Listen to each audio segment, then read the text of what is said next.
strange doctrines, strange teachings. Just like I gave you an example last night, this grave soaking. That is teachings from the pit of hell. You know what lies in the graveyard? Evil spirits. Right? Evil spirits are lying in the graveyards, and you go and lie on a tombstone. See, let me tell you one thing, okay? When Mary Magdalene went to embalm the body of the Lord Jesus, the angel who met her asked her, "Why do you seek the living among the dead? Why do you seek the living among the dead?" A righteous man, no matter how anointed a man of God may be, only his body is lying in the grave. The anointing on his life, on his spirit, is now up in heaven. It's not there anymore. If it's not there anymore, you are wasting your time sleeping in the grave or soaking. You are just lying on a cold stone slab. It's nothing, and whatever anointing you will claim that you receive is not truly from God. It is from the evil one. You know, this afternoon, when I was waiting on God, the Lord suddenly spoke to me about gates of hell. And you know, hell is one thing it's never been my subject that I have sought after. But He just spoke to me, he said, gates of hell are going to be released and opened in many places in this world today. And one of the manifestation when they are open is there will be an infiltration in the churches of such unbiblical practices. Such demonic teachings will come into the church, where you will say, "I'm smoking the Holy Ghost by taking drugs." Have you heard of that? That was prevalent some years ago. You know, some preachers rose up who were previously drug addicts, and then they start smoking joint, and they said, "Oh, I'm smoking the Holy Ghost." When they were literally taking drugs. You know, what mockery you are doing, and how much you are insulting the holiness of God and the great grace of God that did not kill you for speaking like that. And now it has surpassed to getting anointing from the graveyards, from the tombstones. Please stay far away from all this. I show you a better way. Don't lie on the gravestone, but bend your knees and you fast and you pray.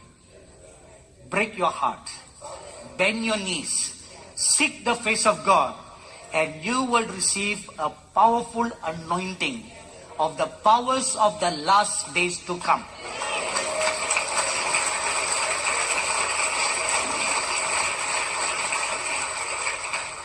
So finally, after having cleansed ourselves, sanctifying ourselves, and washing our clothes, abstaining from sexual lust, what should we do next? The fourth thing, passionately seek God with all your heart. Passionately seek God with all your heart. Psalms 27 verse 4. One thing have I desired, and one thing I will seek after. That should be your all-consuming passion. You know, many good Christians, seeking Christians, they desire a visitation, but they're not getting it. And I have wondered over the years, I wondered, why is it that these wonderful, nice Christians, they're desiring, but they're not getting. Why? It contradicts what the Lord told me. My desire to manifest myself to them is greater than their desire to see me. And I made an analysis of many believers. And then I came to a conclusion why they were not getting a visitation. Because they simply wish and they don't act upon their desire. God is not a wishing well, You just stand by the well, drop a coin, and you wish, I wish. I wish.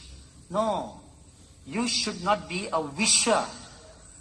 The Bible says, they who seek God early will find Him. You must passionately seek Him. Like what King David says, one thing I have desired. He not only desired, he said, I will seek after, that I may dwell in the house of God all the days of my life. That was his passionate goal. Not just a desire. He pursued after that, which meant he did his homework. He was praying day and night, day and night. He wouldn't let God go until he got what he wanted. And the Bible tells us, God is a rewarder of them who diligently seek Him. It's not one day praying, 2 days praying, 1 week praying, 2 weeks praying. Keep on praying until you get it. Keep on. Keep on. Don't stop until you get it. The problem with us is we fall short just before the door is open. You stop. In the Greek, this scripture, ask and it shall be given unto you, says like this, keep on asking. In the Greek, it is a present continuous tense.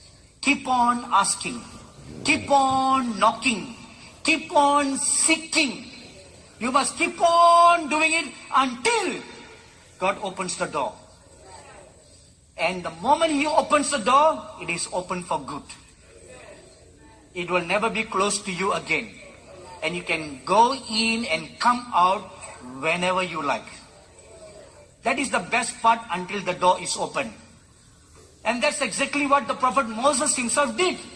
The Bible says in Exodus chapter 24, verse 12 to 13, and verse 15 and verse 16, that he passionately sought God before God manifested Himself and caught him up in glory.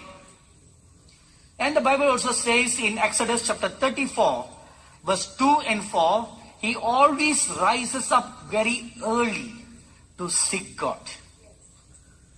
And Proverbs chapter 8 verse 17 and Psalms chapter 63 verse 1 says, those who seek Him early shall find Him. Have you heard of this proverb or adage that says, the early bird finds a worm? So you be the early bird, but don't be the angry bird. Poor bird, I don't know why they make him look like angry bird. So let's not be an angry bird, let's be an early bird. Amen? So after having done all, the Bible says in Exodus chapter 19 verse 16, on the third day, the glory of God appeared. When the people have diligently and obediently done it, the glory of God appeared. Now here is a problem. The problem is this. I want all of you to please listen very carefully. God commanded 3 million people to observe these 3 things. And Moses communicated to all the people. And 3 million people covenanted with God that we will obey whatever God said. And 3 million people, the old and the young, observe these 3 things for 3 days. And on the 3rd day, because the whole nation was now ready, the whole nation has been washed, the whole nation has been sanctified, the whole nation has kept themselves away and only given themselves solely to God, God came. The problem today is, if a pastor would stand and say to the congregation, only a few will obey. A majority will not obey commands like this. And then, okay, let's say suppose Pastor White, he stands at his church and he tells them, okay, this is what God told me and this is what we are going to do. First day, second day, on the 3rd day, this is what it's going to do. 10% may obey him, 90% may not obey him. Or 90% obeys him, 10% doesn't obey him. So on the 3rd day, when the whole congregation is here, there is holiness and unholiness now mixed together. How can God come?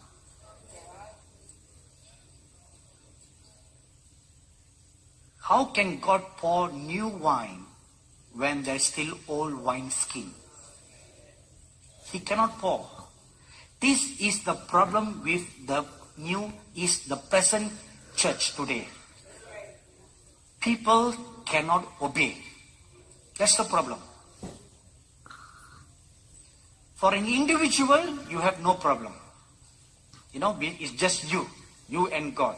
You can have your personal revival. But we're not just talking about an individual. Now we're talking about a corporate church. Because God wants to pour out His glory in the corporate church. God doesn't alienate the church. He wants to include the church. So therefore, now God has plan B. So what He's going to do next is, He's going to blow the chaff away. He's going to blow the chaff away, and such people whose hearts are not yoked together, God will kick them out of the church. They will just leave the church.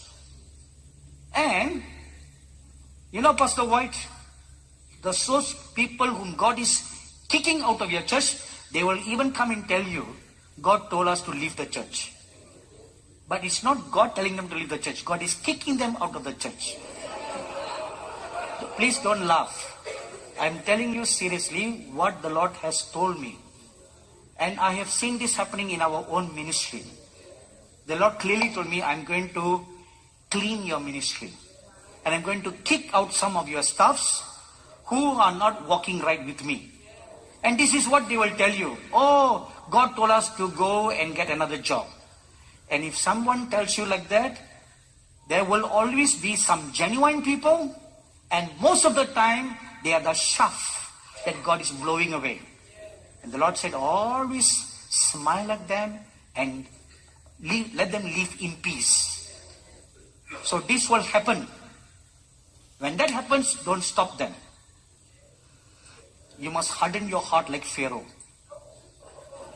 It's very difficult for pastors to do that, But God will do that.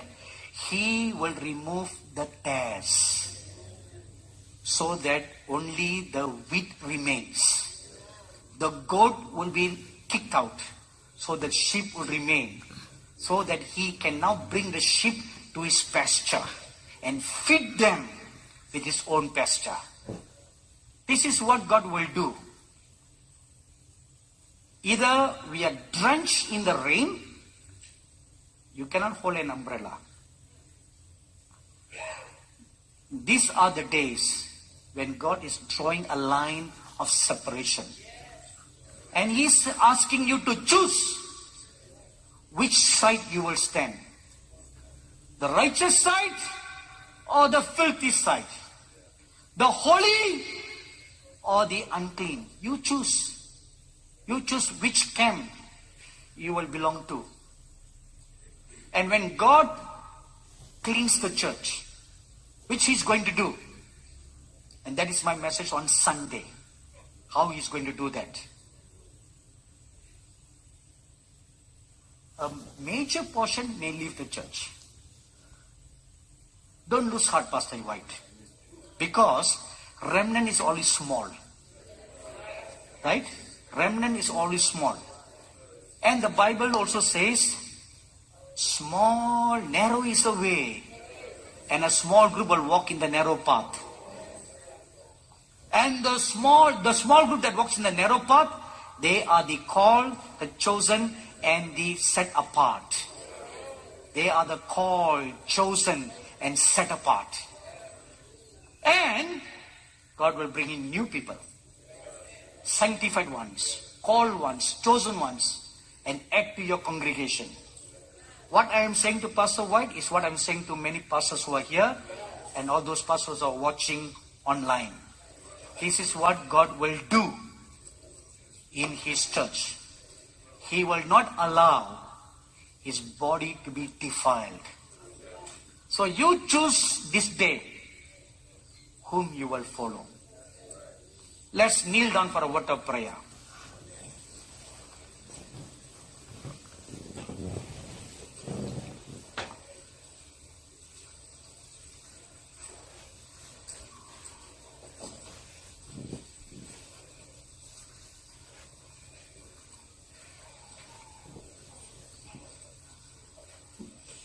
As we are kneeling down,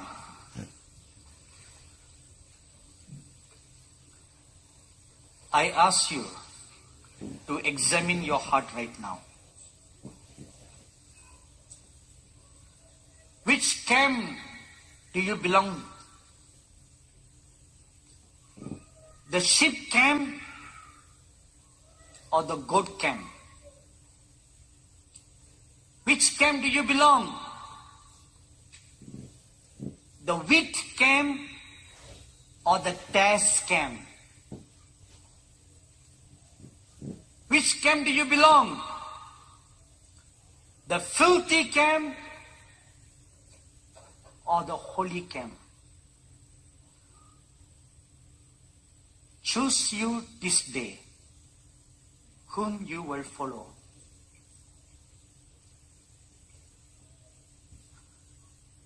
I perceive in my spirit the hand of the Lord stretching out a scepter in this place. And the hand of the Lord lifting up this golden scepter, saying, "This is my righteous standard."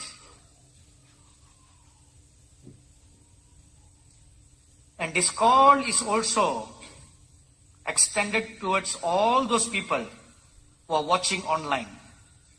Please kindly get up from your chairs and kneel down right now. Even though you may be watching from home, please don't be seated on your sofas or even lie on your bed or sit on your bed.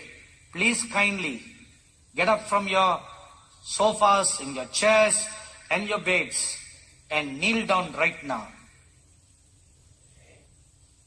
And you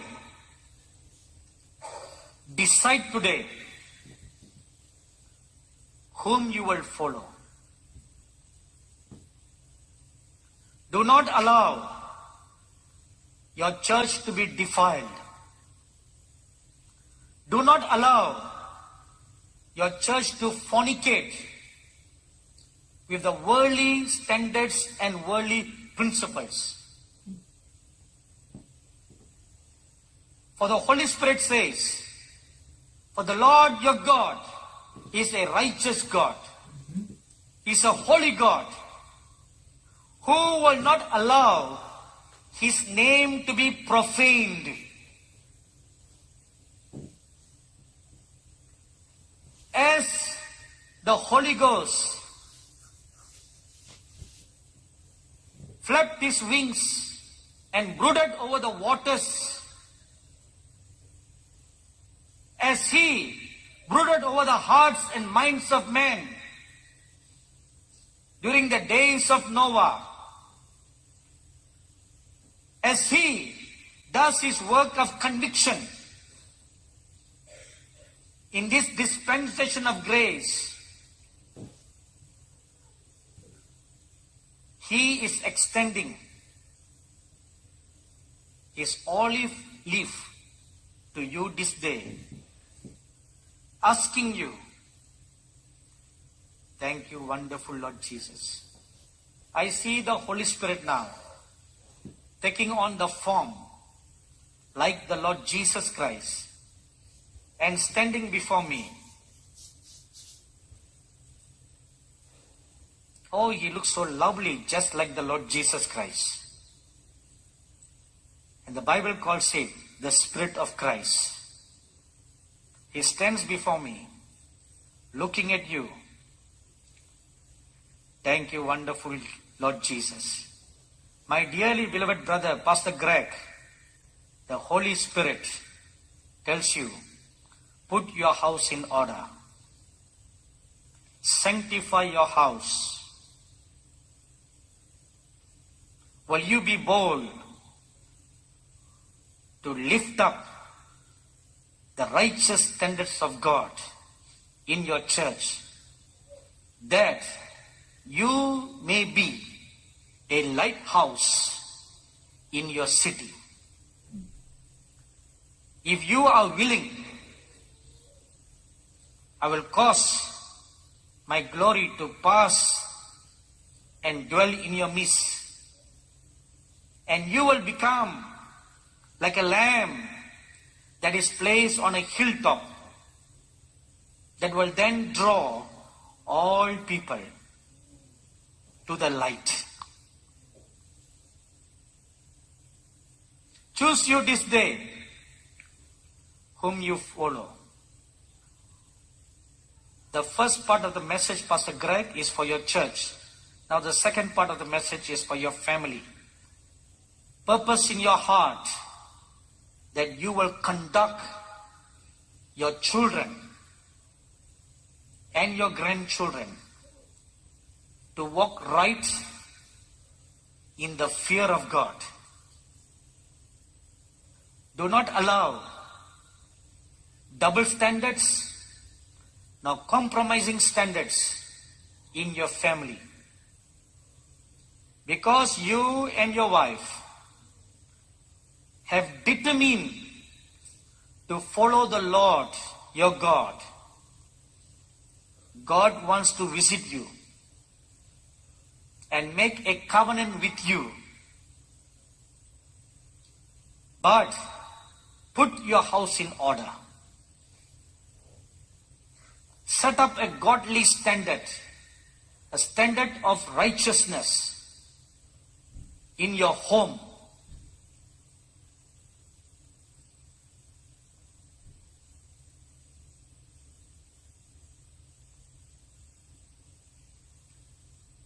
You talk to God right now, my dearly beloved brothers and sisters, sons and daughters. The Lord has asked you a question. Whom will you follow? You open your heart and you tell him, whom will you follow? Joshua said, as for me and my household, we will follow the Lord. Can you say like that? Can you say like that? Not only you, but your whole family. The father, the mother, the children. Can you say like Joshua? Me and my children, my whole household, we will walk after God. We will follow God.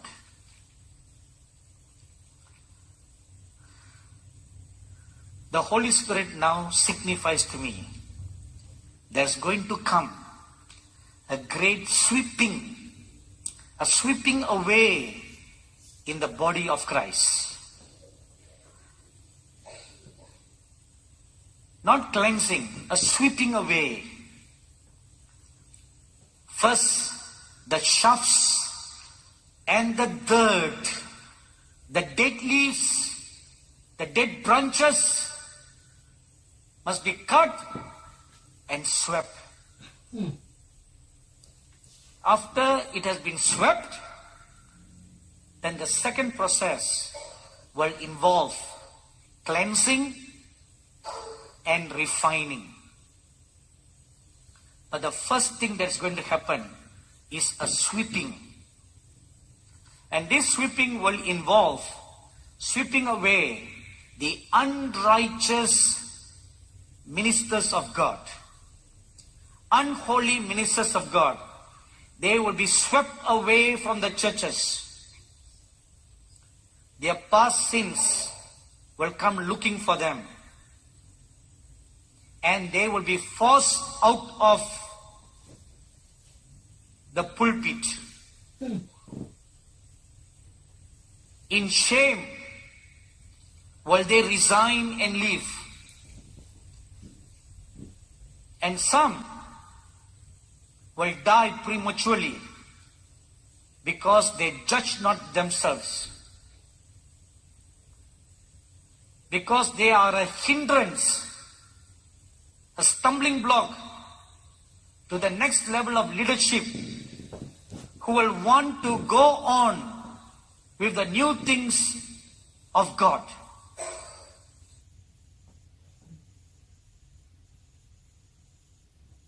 Don't leave me